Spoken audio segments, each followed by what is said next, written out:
Hello, welcome to my blog channel. সবাইকে আমার চ্যানেলে অনেক অনেক স্বাগতম। তো আজকে আমি আমার ছেলে এবং মা তিনজন মিলে চলে গেছিলাম রামনগরে কিছু মাছ ও সবজি কিনতে। তো তোমাদের সঙ্গে এই ভিডিওটা শেয়ার করলাম, কারণ হলো আমি যেহেতু সবসময় এগুলো কিনতে যেতে পারি না বা যাই না, বা এত বড় মার্কেটে আমি ঢুকতে পারি না, আর সেই জন্য একবার আগে গেলে না মনে হয় যেন তোমাদের সঙ্গে একটু শেয়ার করি। তো দেখো কত সবজি দোকান, দোকানগুলো দেখে তো আমার সত্যিই খুব ভালো লাগছে। এত মানে সবজি সাজানো, যে মানে কি বলবো, এটা কি বলো তো, এটা হচ্ছে এই হলুদ রঙের ছোট্ট ওই ক্যাপসিকামের ওপরে, ওটা হচ্ছে হলুদ ক্যাপসিকাম। আর এই সবজিগুলো, তো এদের মধ্যে তোমাদের কোনটা কোনটা পছন্দ বলবে, হ্যাঁ, আমি হোম ডেলিভারি দিয়ে আসবো। তো সত্যি সবজিগুলো আমার খুব ভালো লাগছে দেখে।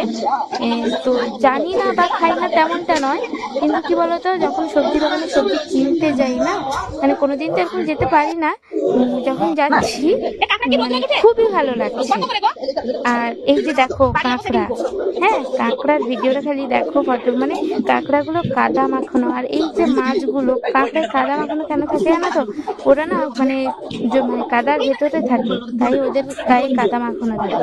আর এই যে মাছগুলো দেখছো, আরো অনেক মাছ দোকান ছিল, সব ভিডিও তো করা সম্ভব না, তাই কিছুটা তোমাদের সঙ্গে শেয়ার করলাম। আর এই মাছগুলো তোমরা কে কি নামে জানো অবশ্যই কমেন্ট করে জানাবে।